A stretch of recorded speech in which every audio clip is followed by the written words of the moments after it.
Alright, before anyone jumps down my throat, let me just say, I get it. Family dinners can be uncomfortable. You push through, crack a few jokes, sneak off to the bathroom for a breather, maybe fire off some text to your group chat about how you'd rather be in bed watching TikToks. That's normal. But last night? Last night was a whole different beast. I don't even know how to explain it. It felt like the universe decided to hold up a mirror and show me exactly where I stood in this family, and trust me, the picture wasn't pretty. Message received. Loud and clear. Let me back it up a bit. We have this tradition, every Thursday, my in-laws come over for dinner. It's never something I look forward to, but I suck it up and go along with it. Nathan, my husband, says it's good for the kids. We've got 2 little ones, our daughter and son, both under 10, and I'm not about to be the reason they miss out on family time. Still, I don't know, it always feels like I'm being tested on a subject I didn't study for. Nathan's parents are the definition of old-fashioned. His dad, Gerald, actually believes women should feel lucky just to be taken care of by a man. And his mom, Vivian? She's the type who'll reach over and fix your hair mid-conversation or toss out something like, "Oh, that's what you're wearing." And somehow she smiles while saying it, so you can't even get mad. I try to keep it light. I usually make something simple for dinner because, let's be real, Thursdays are always rough and I'm already running on fumes by then. So yesterday, I threw together this pasta bake, nothing fancy. Just some noodles, veggies, cheese, bake it up, and done. The kids love it. It's quick. And by that point, I'd already fielded 5 school-related calls and dealt with one full-blown meltdown over a missing water bottle, before lunch. So no, I wasn't about to channel my inner Gordon Ramsay. The second Gerald walked in, I could tell he was in one of his moods. You know the kind, grumbling under his breath, acting like just being alive is some grand burden. He's been extra cranky lately. Probably because he's getting older and feels like nobody listens to him anymore. Spoiler alert, we don't. Mainly because he never has anything worthwhile to say. And of course, it started with the food. I'm plating dinner and he's making these faces like I served him something out of a dumpster. The kids start giggling, which only eggs him on, now he's got an audience. He pokes at the food and goes, "This the best you can do?" And honestly, that didn't even faze me. I've heard worse from him. What got me was Nathan. Instead of shutting it down, or even ignoring it, he flashes this smug little grin and says something about how I only married him for his last name and the imaginary fortune we supposedly have. Which is hilarious, considering we've got a mortgage and a car that barely passes inspection each year. I try to step in, like, can we not do this in front of the kids? But Nathan cuts me off. He says, and I swear I'm not making this up, maybe if you put half as much effort into our marriage as you do feeling sorry for yourself, we'd get a decent meal once in a while. Right there. In front of everyone. No one says a thing.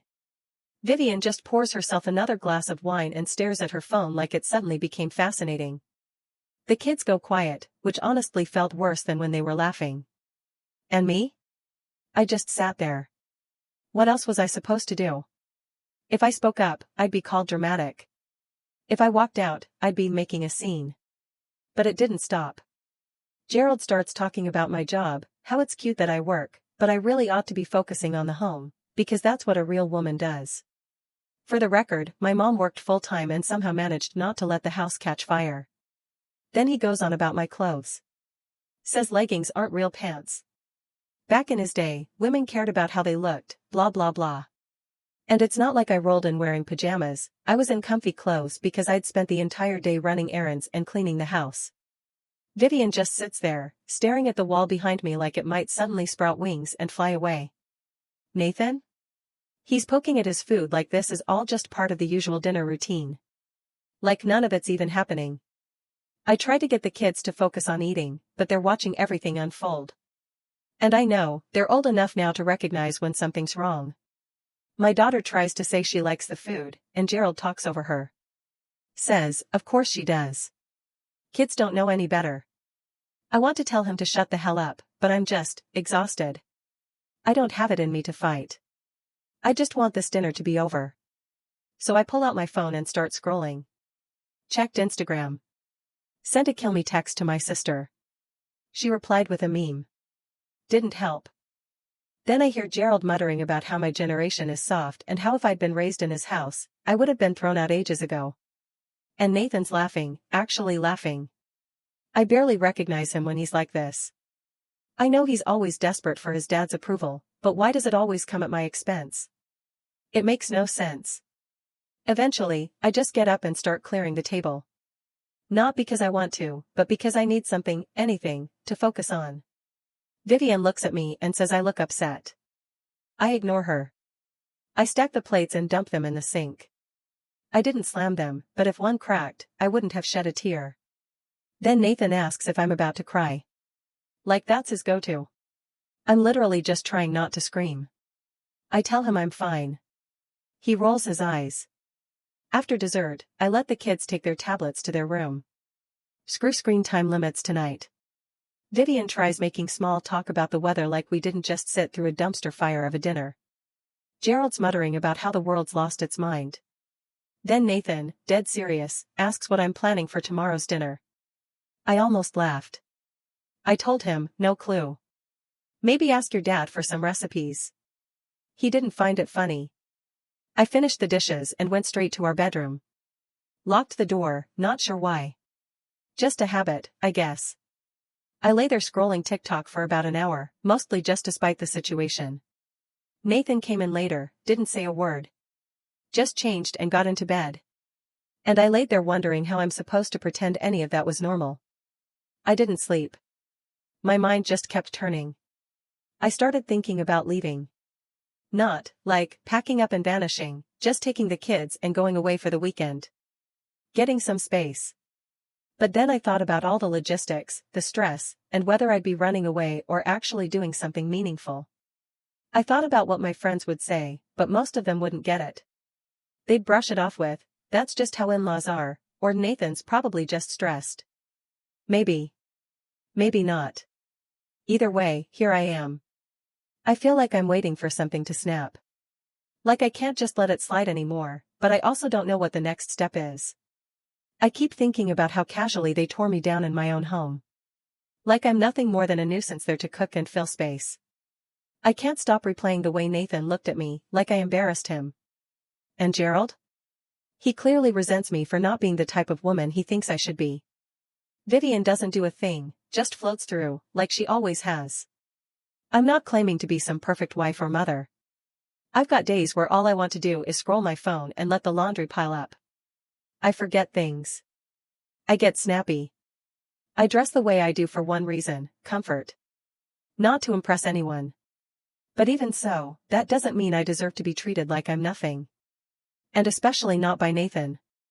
Lately, I keep wondering what would happen if I just stopped doing everything for once.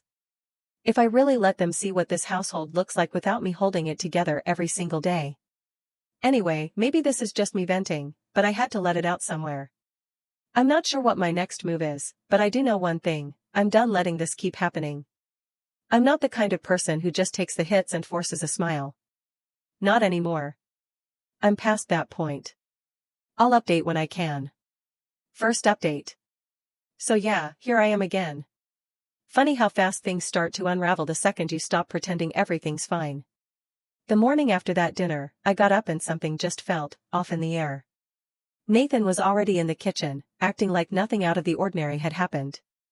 He was sipping his coffee and scrolling his phone like it was any other morning.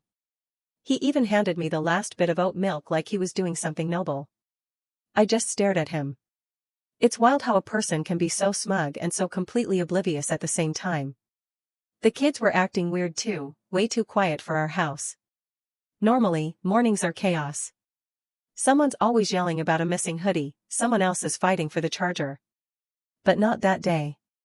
They just quietly ate cereal, barely spoke, and kept glancing from me to Nathan like they were trying to read the room. I asked my daughter if she wanted her favorite blue sneakers, she always wants them, and she just gave me a shrug. My son tried cracking a joke about last night's pasta, something about being glad there weren't any peas in it. But halfway through, he glanced at me and clammed up. So yeah, they felt it too. I got them dropped off at school and then just sat in the car for a while. I opened my phone, started scrolling through Reddit, got halfway through some random thread about someone's annoying neighbor, and suddenly realized, I felt completely numb. I ended up texting Monica. We're not exactly best friends, but she's sharp and never afraid to say what needs to be said. She doesn't sugarcoat, which I needed. I messaged her something quick: family dinner was a disaster, want to grab coffee? She replied right away. Said sure. So I went. We met at this spot that's always packed, but somehow there was one open table waiting for us. I told her the whole thing, every detail, and she just stared for a second before she let loose. She goes, "You know your father-in-law's a fossil, and your husband's always trying too hard to impress him." I chuckled, because honestly, she's not wrong. Then she hit me with the question, "Why do you let them treat you like that?" And I didn't even have a real answer. I mumbled something like, "It's easier to just let it go than to fight all the time." But even as I said it, I knew it was a lie. She wasn't having it. "Maybe it's easier," she said, "but it's not better." And she was right. By the time I got back home, Nathan had already texted me 4 times asking if I was coming home for lunch. Which was strange, since we never eat lunch together. No idea what that was about. I ignored him. I started to think about what to make for dinner, then paused. Why was I planning a meal for people who treat me like I'm their unpaid help? No. Not this time. So I didn't cook. At all. I ordered pizza for the kids, pepperoni for my son, cheese for my daughter. Just kept it simple to avoid any whining. Nathan walked in, saw the pizza boxes, and asked if I was done sulking. I looked at him and said, "Maybe I'm just done. Period." He rolled his eyes and muttered that I never let anything go. I told him straight up, "Yeah, well, I'm not letting this slide. Not this time." Right then, his mom, Vivian, showed up. Barely knocked. Just waltzed in, all full of concern. But it was obvious she wasn't there to check on me, she was there to do damage control. She asked to talk in private, so we stepped into the hallway. She started off with, "I know Gerald's comments can be a bit much, but he's just old-fashioned." She told me not to take it personally. I just stared at her. I said, "He called me lazy and useless. Right in front of my kids." She gave me this tight smile and said, "Well, he doesn't mean it like that. You know how he is." I said, "Yeah, and I'm done acting like that's okay." Then she started guilt-tripping me, talking about how important it is to keep the family together, how Nathan's under a lot of pressure lately. I asked, "Pressure? From what? Sitting there while his dad insults me?" She started fiddling with the zipper on her purse and said, "You know Gerald just wants what's best for Nathan." And I said, "Yeah? What about what's best for me? Or the kids?" No answer. Then she dropped this line, "You're not like the women in our family. You don't just do what needs to be done." And I told her, maybe that's the whole problem. She didn't like that. Slammed the door on her way out. Nathan didn't say a single word. Just grabbed a beer from the fridge and parked himself in front of the TV like nothing happened. The kids were still holed up in their room, volume up loud on their tablets. I didn't care. I sat at the dining table and started flipping through old photos on my phone, trying to pinpoint when everything got so bad. It didn't used to be like this. Or maybe it was, and I just didn't see it. The next morning, I made a decision. I was done being the unpaid manager of this house. I didn't touch the laundry. Didn't pick up the socks that always collect under the couch. Didn't wipe the counters or empty the dishwasher. Nathan asked if I'd seen his blue shirt. I told him, "Try the laundry basket." He glared at me like I'd insulted his entire existence. I just shrugged. Even the kids started noticing. My daughter asked if we could make pancakes. I said sure, as long as she helped. She said okay. So we made them together. Nathan didn't even sit down to eat. Later, Vivian sent me a message, "You can't just stop doing things because you're upset." I ignored it. As the day went on, I started realizing just how much I actually do around here. Not in a self-pitying way, but in a real, measurable, literally nothing happens unless I do it kind of way.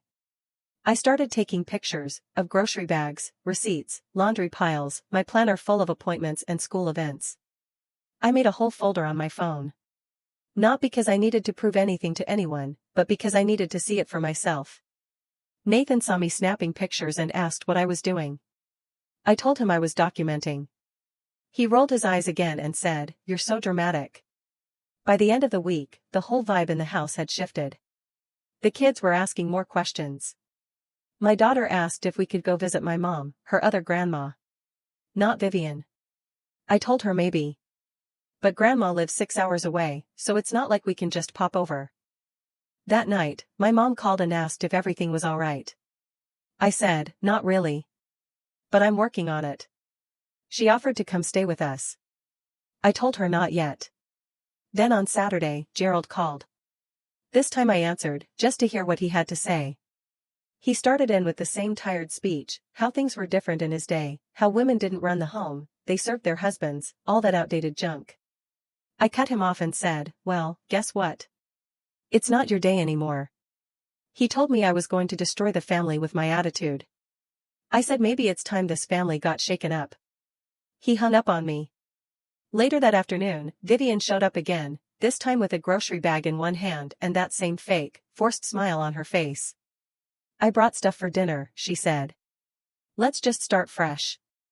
I looked at her and said, "Well, I'm not cooking." She blinked like I'd slapped her. "If you want to cook," I added, "the kitchen's right there." "You're serious?" she asked, like she couldn't believe it. Completely. She let out one of those annoyed sighs, dropped the bag on the counter, and started chopping vegetables. Nathan sat in the living room, watching it all go down, and didn't say a damn word.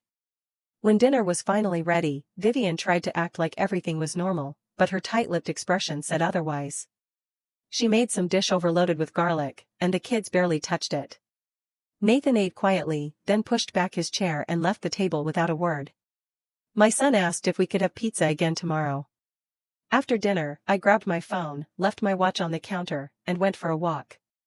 I just needed to breathe, get away from the tension. When I came back, Nathan was in the bedroom, scrolling his phone like always. I asked him if he wanted to talk. He didn't even look up.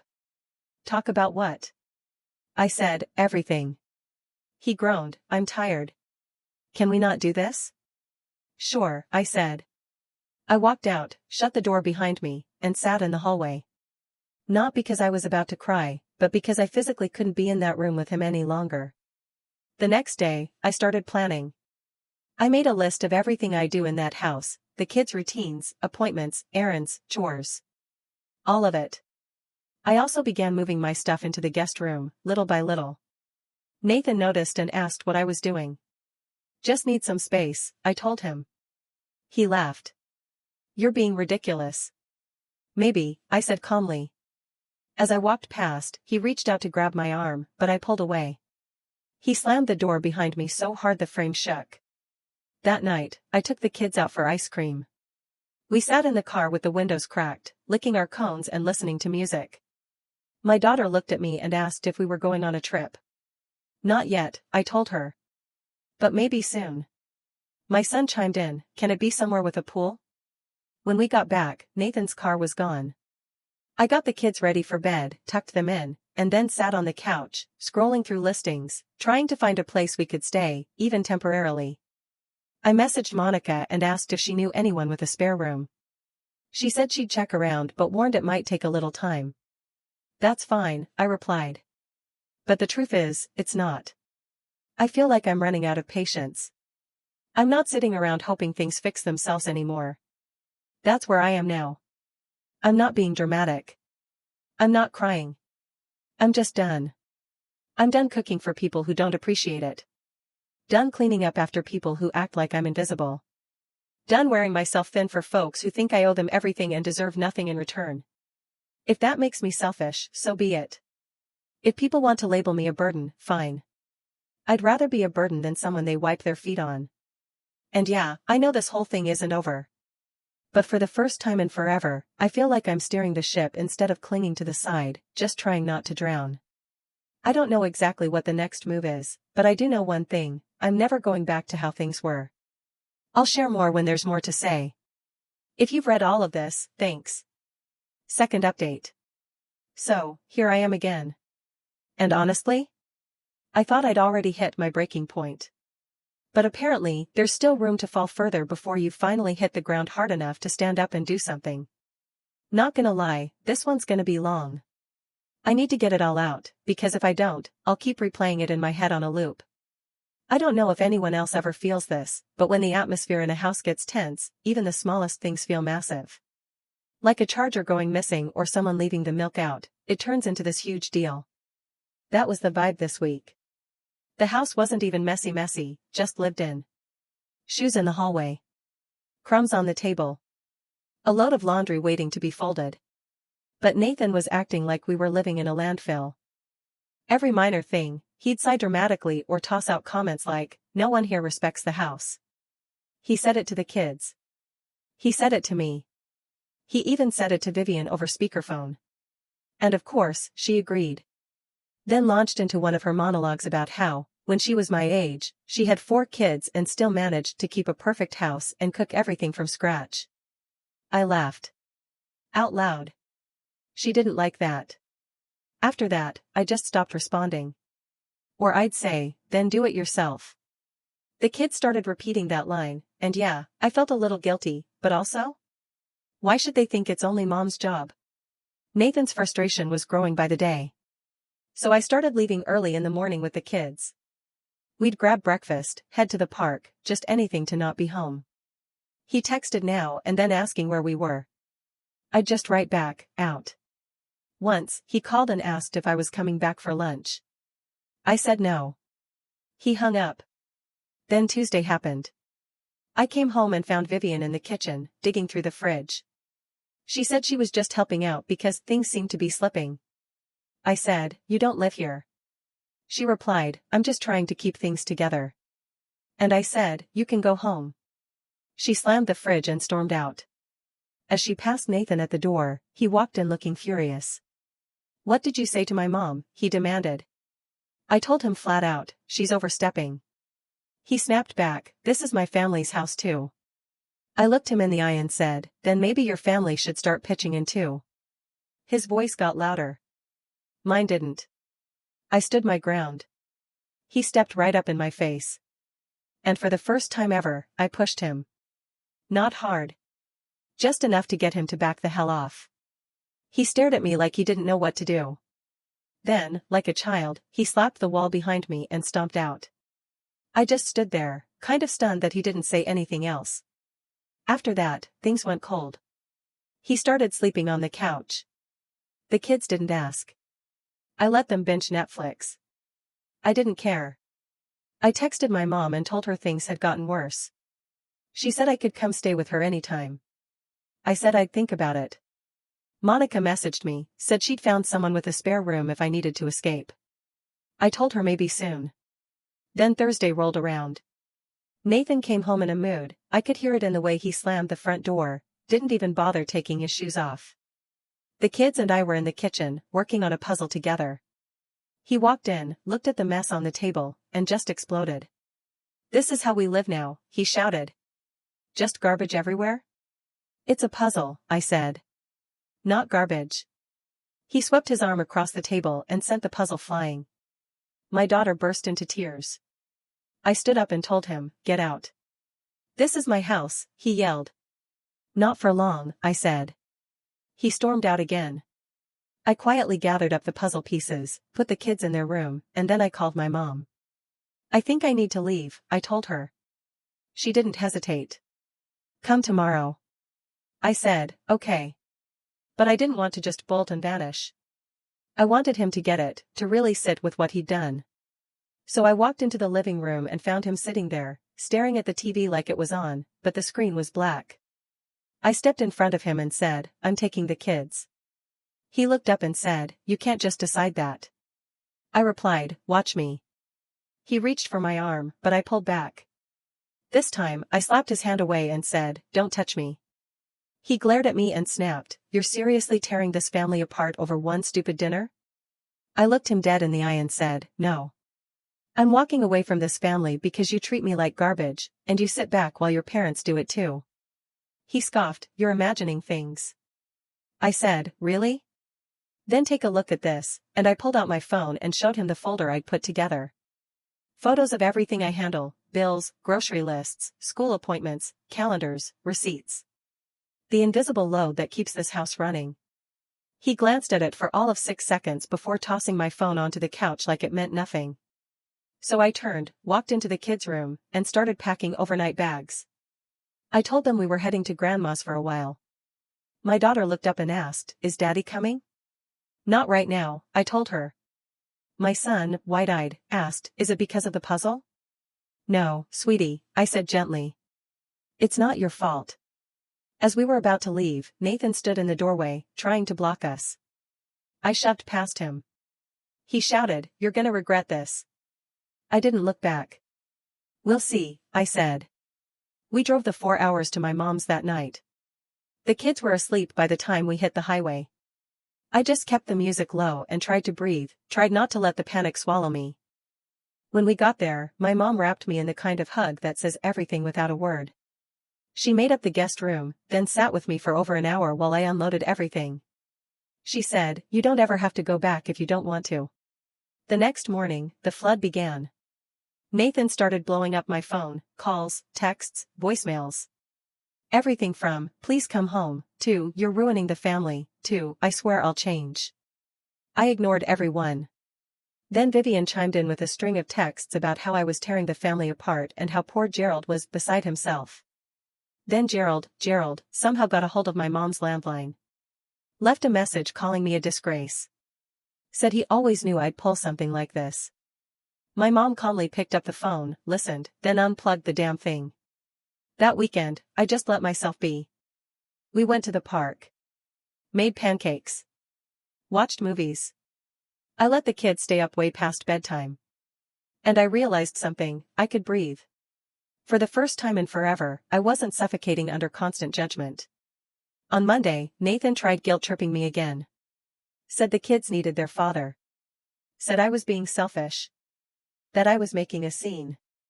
I sent him a picture of our family calendar, the one filled with school meetings and doctor's appointments he never showed up to, and replied, "You can come see them if you want. But you're not welcome at my mom's." He shot back, "You can't keep me from my kids." I texted back, "Try me."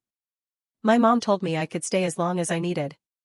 I said I was figuring out my next steps. I messaged Monica, asked if that spare room was still an option.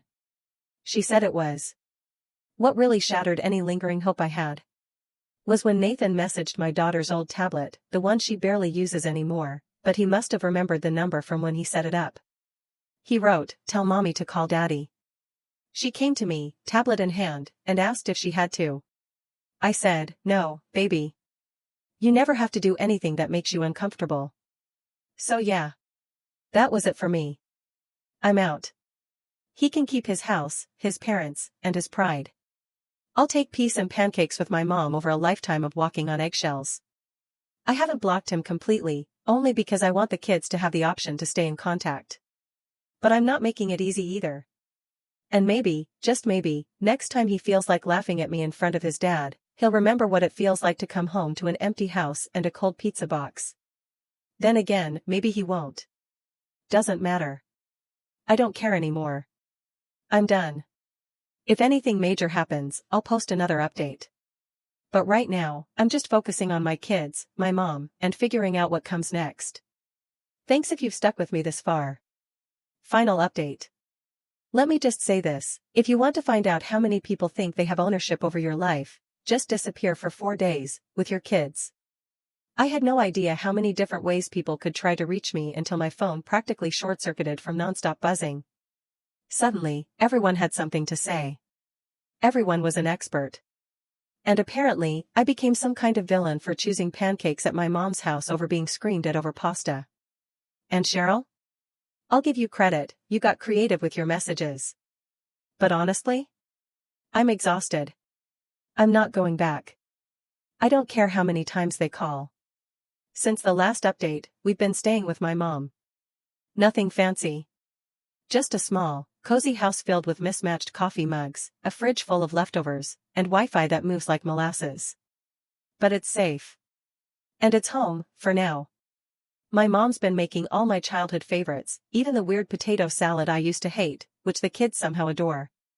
For the first time in I don't even know how long, I actually slept through the night. The kids are doing amazing. My daughter's obsessed with watering my mom's plants. My son's fallen in love with her old puzzle collection. Neither of them's even mentioned Nathan except to ask if they can bring their favorite stuffed animals next time. Which, honestly, says a lot. And then there's the phone. First, Nathan, calls, texts, missed FaceTimes, even emails. Who the hell emails their wife? At first, he played nice, "Are you okay? Let's talk. Come home." Then it turned into accusations, "You're being dramatic. You're confusing the kids. You're making this worse." I muted him. Didn't block. I'm not trying to ruin his bond with the kids, but I'm not giving him a platform to bully me either. My mom said if he shows up, she's calling her neighbor, who happens to be a retired cop. Then Vivian started up again. Sent a dozen texts back to back. Paragraphs about family is everything, how I'm hurting Nathan, how I'm embarrassing them. Tried calling, too. I let it go to voicemail. She even called my mom's landline. My mom answered. "I didn't hear the whole thing, but I caught this. I think you need to speak to your son, not my daughter." And then she hung up. And then came Gerald. Honestly, I didn't think he'd even bother. But he did. Left a voicemail so long it filled my inbox. He ranted about how I never respected their family. Said I made Nathan weak. Blamed me for everything falling apart. At one point, he actually said, "You're a burden." Just like I always warned him you'd be. I played it on speaker for my mom. She didn't even flinch. Just shook her head and deleted it. She said, "Some people never change. Monica's been checking in. Asking if I'm safe. If I need anything. She even offered to drive over with coffee and donuts and just sit in the driveway if I wasn't up for talking. And right now? That's exactly the kind of support I need. So yeah. That's where things stand. No fancy ending. No fireworks. Just calm. Real calm. For once. I told Monica, not today. But maybe soon.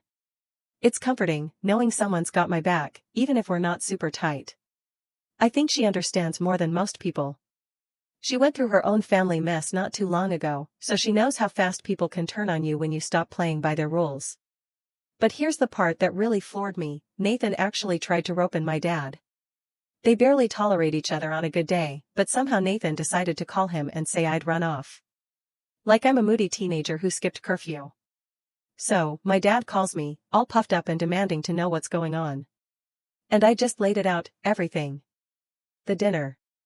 The yelling. The disrespect. How I was just exhausted from feeling like a problem in my own home instead of a partner. He went quiet for a second. Then he said, "Well, I'm glad you're safe. Let me know if you need anything." And coming from my dad, who usually expresses deep emotion by sending memes, that meant a lot. But yeah. Between the calls, the emails, even a random DM on Facebook from one of Nathan's cousins I haven't seen since college, it's been nonstop. Everyone wants me to come back. Or explain myself. Or apologize for making things uncomfortable. Not one of them, not a single person, has asked how I'm holding up. Or how the kids are doing. Or if we need anything. It's all about them. Their comfort. Their reputation. Their desire to keep things easy and polished. The thing that really stuck with me though? Was watching Nathan flail trying to manage the things I always handled. I didn't even take much when I left, just the kids, a few outfits, their favorite toys, my charger, the essentials like birth certificates and insurance cards. It wasn't about drama. It was just me being prepared. But suddenly he's texting me like, "Where are the kids' medical records? What's the school login? When's their next dentist appointment?" He wanted grocery lists. Asked where the clean towels were. Wanted to know what time the trash goes out. I ignored most of it. For the big things, the stuff that affected the kids, I gave him the info. I'm not trying to make things harder for the kids. But for him? I'm not bending over backwards to make it easier either. Let him figure it out the way I did. Then Vivian tried to guilt trip me again. Said Gerald was losing sleep over how the family's falling apart. I told her, maybe he should have thought about that before calling me a burden in my own kitchen. She snapped, "You're being petty." Maybe, I said. But not as much as I'd regret staying. And then the money stuff started getting weird. Nathan and I had always had our own rhythm, split some bills, picked up groceries when we could, no strict system. Now he was realizing how much I actually did that just flew under the radar. He called and said, "You need to send money for the mortgage." I said, "You live there. The kids are with me. Figure it out." He got all indignant. Said I was being cruel. I said, "You always wanted to be the man of the house. So act like it." He hung up. My mom gave me a high 7. The kids? They barely asked about him. My daughter wanted to call him once, so I let her. They chatted for about 10 minutes. Then she looked at me and said, "Can we go back to Grandma's puzzle now?" That about says it all. Gerald made one last attempt. He actually showed up on my mom's porch. She opened the door and said he could speak to her outside. He wasn't coming in. He launched into the usual nonsense. "You're tearing this family apart." And my mom, God bless her, just said, "Then maybe you should have treated her like family." His face turned beet red. He stomped back to his car and drove off without another word. I watched from the window and felt nothing. No anger. No sadness. Just silence. The school reached out a few days later, asked if the kids were okay, if they needed anything. I told them the truth. That we'd moved temporarily. That there were changes, but we were fine. The counselor said, "If you need anything, just let us know." And that nearly broke me. Because it was the first time anyone, not family, not friends, not Nathan, actually asked what we needed. Not what would be easiest. Not what would keep things smooth. Just what we needed. So where does that leave me? Honestly? I'm not moving back. I'm not going to keep faking it for a man who only ever cared about keeping his dad happy. I'm not performing for a family who saw me as a maid, a babysitter, and a buffer. I'm not doing it for the holidays. Not for the photos. Not for the tired dinners where everyone whispers but no one helps. I won't lie, it's hard. There are a million little details I still have to sort out. School stuff. Health insurance. New routines. But I'd rather wade through all that than keep living like a ghost in my own life. Nathan still texts. Sometimes he's angry. Sometimes he pleads. Sometimes he sends old photos, like those memories are enough to erase everything he said and did. I just mute him. I told him he could see the kids, but only if he comes to my mom's place, and only if he can control his temper. So far, he hasn't made the effort. I don't know exactly what's coming next. But I do know what's not. I'm not crawling back. I'm not saying sorry. And I'm not explaining myself to anyone who didn't care when I was crying quietly over garlic-laced pasta. And yeah, my phone still rings. But the best part? I don't have to answer. Thanks for sticking around this long. I know it's messy, but honestly, so is life. If anything wild happens, I'll update. But for now, I'm just here. And that's more than enough.